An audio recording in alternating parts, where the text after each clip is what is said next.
हाँ तो बच्चों, अभी तक हम लोगों ने पढ़ा है 13.3 का क्वेश्चन नंबर 6 तक। आज हम लोग पढ़ेंगे क्वेश्चन नंबर 7। लेकिन उससे पहले आप लोगों के लिए एक बात कहना चाहते हैं कि तू हंस तू मुस्कुरा, तू हंस तू मुस्कुरा और तू रोना कम कर दे। अगर तू सच में है जिंदा, अगर तू सच में है जिंदा तो जिंदगी के नाक में दम कर दे। तो इसी के साथ हम लोग चालू करेंगे आज क्वेश्चन नंबर 7।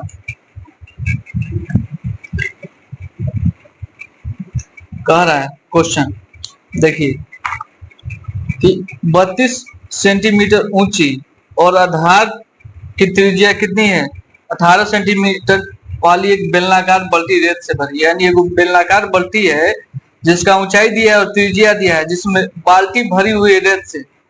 इस बाल्टी को भूमि पर खाली किया जाता है तो इस रेत एक शंक्वाकार ढेर बन जाती है। यानी जब इस बालू को खाली किया जाएगा तो एक शंकु के आकार की ढेर बन जाएगी। ठीक, यदि शंक्वाकार ढेर की ऊंचाई 24 सेंटीमीटर है तो ढेर की त्रिज्या और तिर्यक ऊंचाई ज्ञात कीजिए। तो हम सब पहले ही बताए थे कि अगर किसी वस्तु को दूसरे वस्तु में बदला जाता है या किसी आकृति का पानी दूसरे आकृति में या कोई भी वस्तु दूसरे में बदला जाता है तो उसका आयतन बराबर होता है। हम कह सकते हैं कि बेलनाकार बाल्टी का आयतन बराबर होगा शंक्वाकार ढेरी के, माने शंकु के ढेरी के आयतन के बराबर कर सकते हैं ना। तो सबसे पहले हम लोग क्वेश्चन चलते हैं। सबसे पहले बनाते हैं क्या, सबसे पहले बनाते हैं एक बेलन। ठीक, सबसे पहले बनाते हैं एक बेलन। सबसे पहले बनाते हैं एक बेलन। ठीक, सबसे पहले एक बेलन बनाते हैं जो कितने ऊंची है, 32 मीटर, 32 सेंटीमीटर। त्रिज्या कितनी है, 18 सेंटीमीटर। कितना है, 18 सेंटीमीटर। ठीक, तो एगो शंकु की ढेरी बनाया जाता है। शंकु की क्या बन जाता है, ढेरी बन जाता है। ठीक, अगर इस रेत को हम पलटेंगे तो शंकु के ढेरी बन जाते हैं। ठीक, शंकु के ढेरी बन गया। ठीक, इसका ये केंद्र हो जाएगा। और कह रहा है कि इस शंक्वाकार ढेरी की ऊंचाई कितना दिया है, 24। कितना दिया है, 24 सेंटीमीटर दिया है। ठीक, बोल रहा है कि इसका त्रिज्या, यानी त्रिज्या निकालना है और तिर्यक ऊंचाई निकालना है। ठीक, तो सबसे पहले हम लोग लिखना चालू में क्वेश्चन नंबर 7। बेलन का ऊंचाई, बेलन का ऊंचाई। ठीक,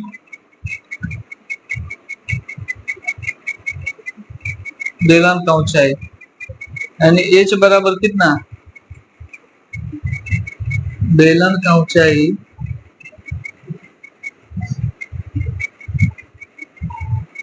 बेलन का ऊंचाई 32 सेंटीमीटर।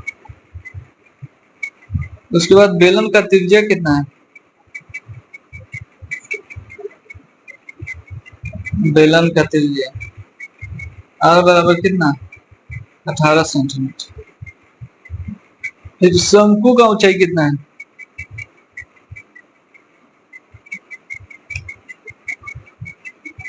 शंकु का ऊंचाई मान लेते हैं छोटा h, कितना है, 24 सेंटीमीटर।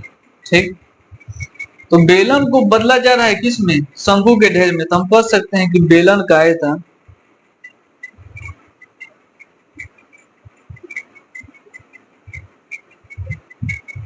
बराबर होगा,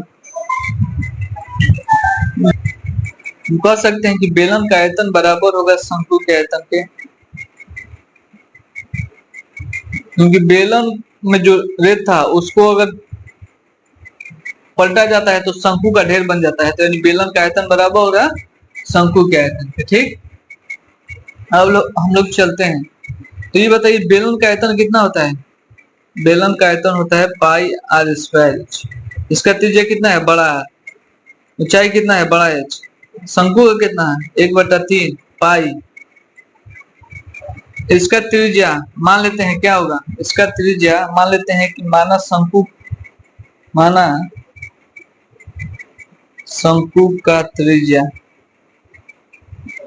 मान लेते हैं कि छोटा आर है, क्योंकि बड़ा आर ले चुके हैं, आर स्क्वायर, और इसका ऊंचाई कितना है, छोटा है। ठीक, सबसे पहले कुछ कटने लायक है तो इसको कटाइए। सबसे पहले पाई पाई खत्म। इसके बाद आर कितना है, आर कितना है, आर है 32। 32 यहाँ कितना है, आर कितना है, आर है 18। 18 एच कितना है 32।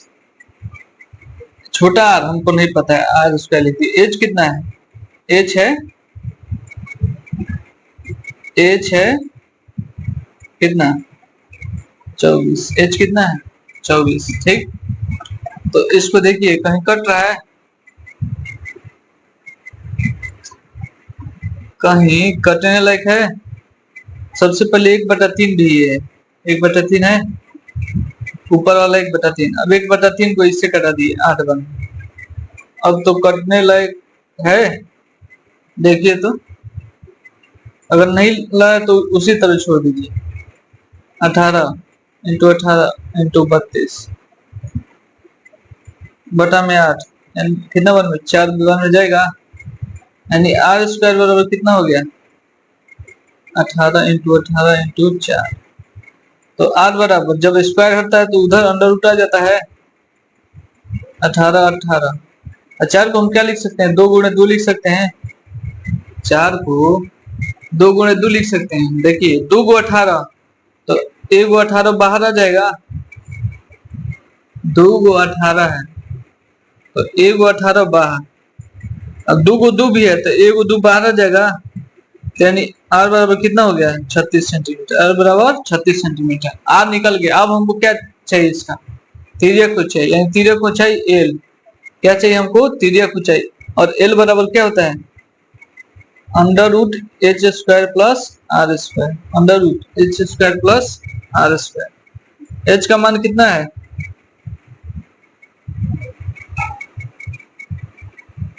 एच का मान है 24 स्क्वायर, आर कितना है 36 स्क्वायर।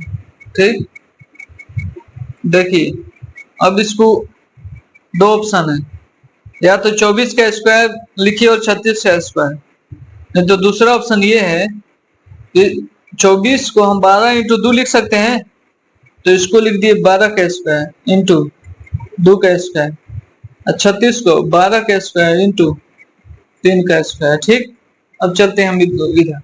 ठीक, यहां से फिर आते हैं एल बराबर, देखिए दोनों में 12 कॉमन है, 12 का स्क्वायर कॉमन ले लिया। यहाँ क्या बचा, 2 का स्क्वायर प्लस 3 का स्क्वायर बचा जी।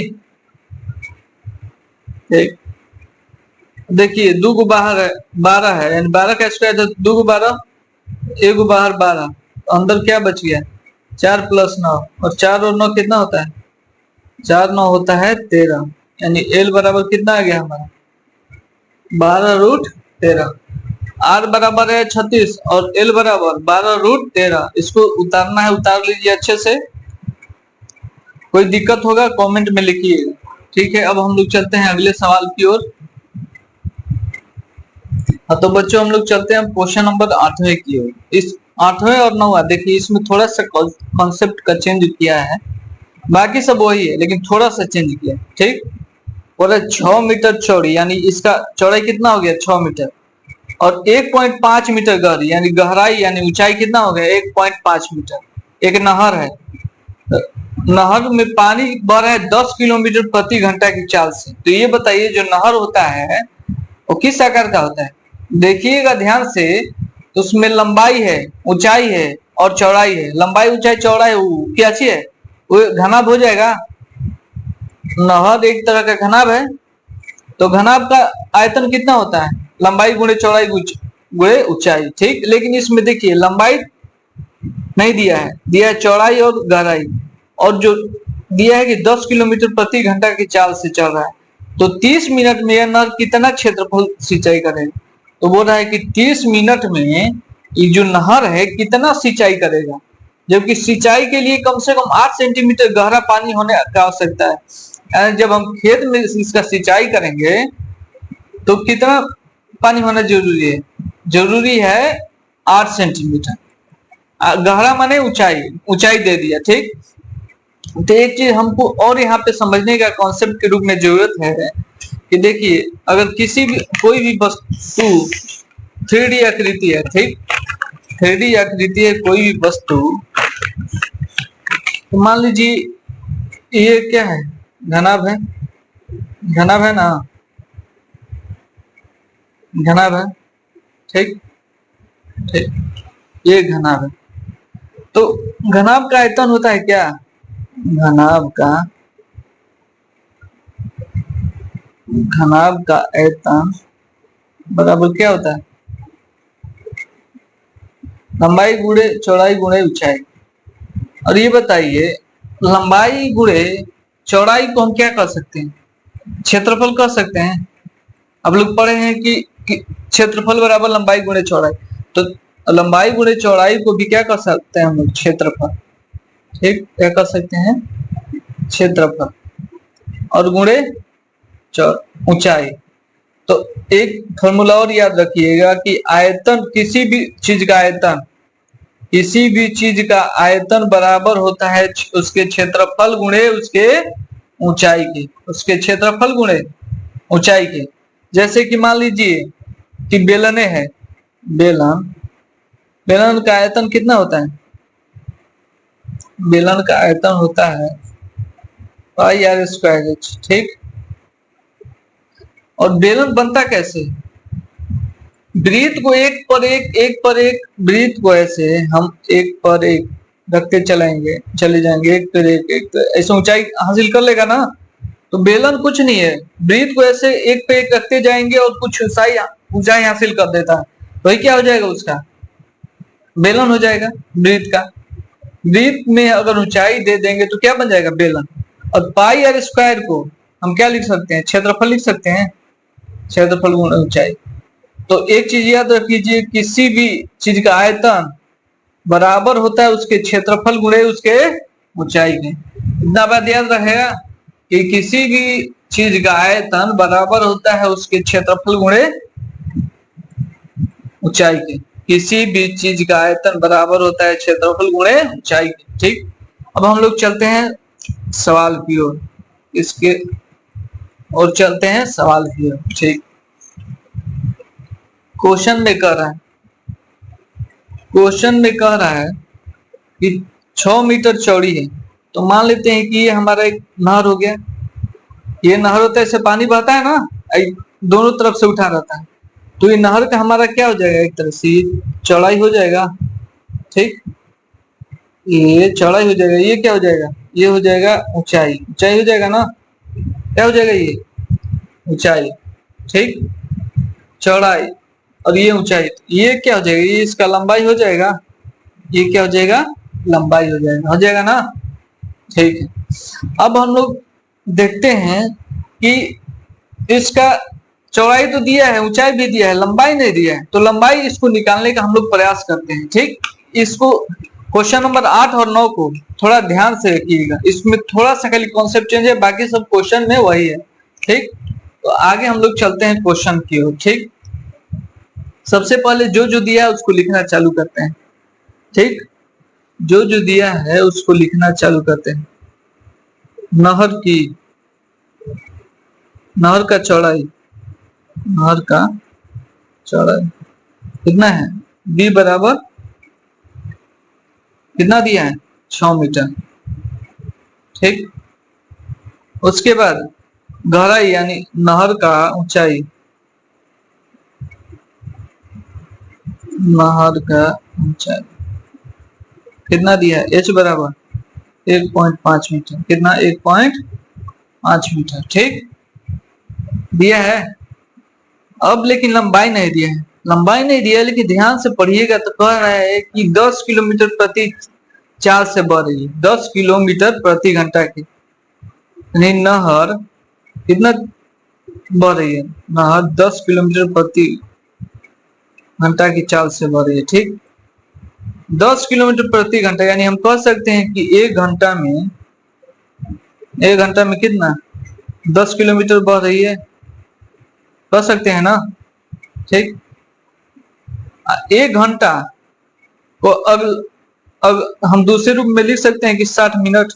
1 घंटा को क्या लिख सकते हैं, 60 मिनट। ठीक, अब 10 किलोमीटर है और सब यूनिट मीटर में है, तो 10 किलोमीटर को हम लोग मीटर में बदलने के लिए क्या से गुणा करते हैं, बताइए। करते हैं गुणा 1000 से। कितना से करते हैं, गुणा 1000 से। ठीक, 1 किलोमीटर बराबर 1000 मीटर। ठीक, तो किलोमीटर को मीटर में बदलने के लिए 1000 से गुणा, यानी हम कह सकते हैं कि 60 मिनट में हमारा इतना मीटर बहेगी, 60 मिनट में इतना दूरी चलेगी, और जो ये दूरी होगी वही इसका क्या हो जाएगी, लंबाई हो जाएगी। कह रहा है कि चल रही है इतना की रफ्तार से, तो जो चल रही है आगे की तरफ बढ़ रही है, यही इसका लंबाई ना हो जाएगा, क्योंकि पानी इधर ही ना बहता है। तो जो दूरी चलेगी यही क्या हो जाएगा, इसका लंबाई हो जाएगा। ठीक, लेकिन कह रहा है कि 30, हम लोग निकाले हैं 60 मिनट, लेकिन क्वेश्चन में कह रहा है कि 30 मिनट चलाना है उसको। कितना मिनट चलाना है, 30 मिनट चलाना है। तो देखिए, सबसे पहले 30 मिनट निकालने से पहले 1 मिनट निकाल लेते हैं। कितना जाएगा, 10,000 बटा में कितना जाएगा, 60। यानी चाहिए हमको कितना, 30 मिनट। कितना मिनट में चाहिए, 30 मिनट। तो 10,000 बटा में 60 मुड़े 30, 2 से गया, फिर कितना बन में गया, 5 से गया, 5 है, कितना आया, 5000 मीटर।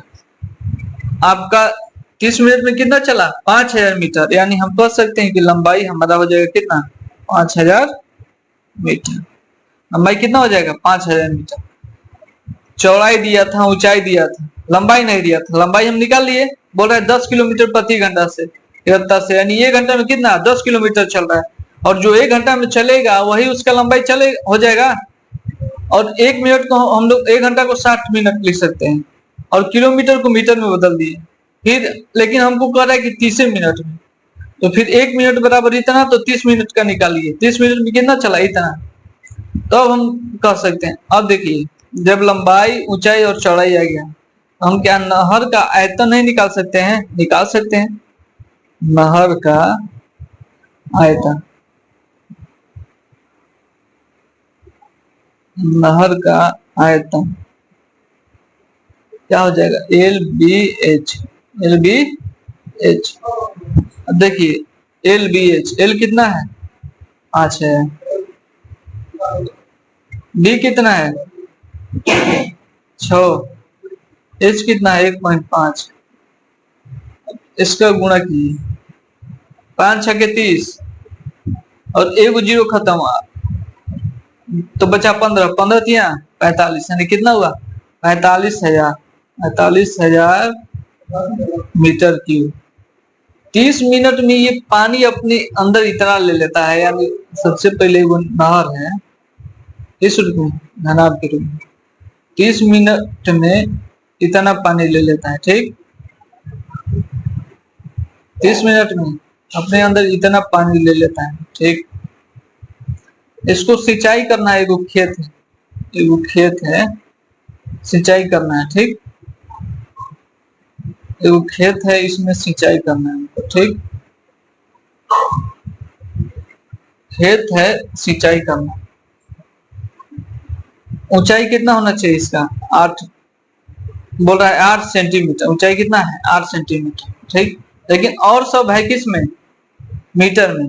तो इसको सबसे पहले हम मीटर में चेंज करेंगे। तो सिंचाई के लिए, सिंचाई के लिए,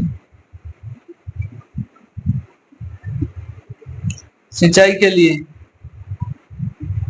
पानी का ऊंचाई, पानी का ऊंचाई, पानी का ऊंचाई 8 सेंटीमीटर। लेकिन इसको हम लोग मीटर में बदलेंगे, और मीटर में बदलने के लिए कितना से भागा दिया जाता है, 100 से भागा दिया जाता है। कितना से भागा दिया जाता है, 100 से। इसको चाहते तो हम दशमलव में भी बना सकते थे, लेकिन दशमलव में मतलब कि आगे हम लोग इसको कटाएंगे। ठीक, कटाएंगे, कैसे करता है। ठीक, अब चलिए इसको देखिए, उतारना है, धीरे धीरे इसको उतारिए। ठीक, अब हम लोग चलेंगे तो हम लोग ये कह सकते हैं कि चूंकि आयतन बराबर होता है क्षेत्रफल गुणे ऊंचाई के, क्षेत्रफल गुणे ऊंचाई के। ठीक, आयतन है कितना, जो इसमें पनिया आएगा 30 मिनट में वही तो पनिया इसमें डालना है। जो नहर में हमारा पानी आएगा 30 मिनट में वही तो पानी डालना है, और 30 मिनट में हमारे पानी आएगा कितना नहर में, 45,000 मीटर क्यूब। हम लिख सकते हैं 45,000 मीटर क्यूब। अब क्षेत्रफल, क्षेत्रफल हम इसको तोड़ेंगे नहीं क्योंकि क्षेत्रफल हम पता करना है कि क्षेत्रफल कितना करेगा। ऊंचाई कितना दिया है, 8/100। ठीक, 8/100। अब देखिए तो क्षेत्रफल बराबर जो गुणा में उसको भागा में, और जो भागा में है गुणा में, तो ये 45,000 पहले ही से है। देखिए 100 भागा में था तो बढ़ जाएगा तो गुणा में, ये 8 गुणा में था तो ये आके भागा में। देखिए 8 से कटाइए इसको, 8 से कटाइएगा तो कितना आएगा, 8×5 है 40, कितना बचा 5 और 50, तो 50 कितना, 8 छके 48, बचा कितना 2 और 1 जीरो बचा 20, 20 और 8 कितना बने 2 बने 16, बचा 4 और 0 40, 40 60 बने कितना 5 6 5 2 और 2 को 0, तो हम कह सकते हैं कि क्षेत्रफल बराबर कितना आएगा 5 6 5 2 00। यही हमारा आंसर आ जाएगा। इतना ही क्षेत्रफल को 30 मिनट में पानी पहुंचा सकता है, इतना ही क्षेत्रफल को वो 30 मिनट में पानी पहुंचा सकता है। एक चीज याद रखिएगा, आयतन बराबर हो जाएगा क्षेत्रफल गुणे ऊंचाई। तो आज की क्लास यहीं तक होती है। क्वेश्चन नंबर 8 को थोड़ा अच्छे से ध्यान से पढ़ लीजिएगा। ठीक, उसके इसी पे आधारित है क्वेश्चन नंबर 9, इसको अच्छे से समझ लीजिएगा। कोई डाउट होगा कमेंट में लिखिए, उसका जवाब दिया जाएगा। ठीक है, और कोई दिक्कत, पहले इसको समझ ली, उसके बाद हम लोग क्वेश्चन नंबर 9 की ओर चलेंगे। तो ठीक है, आज की क्लास वहीं तक, धन्यवाद।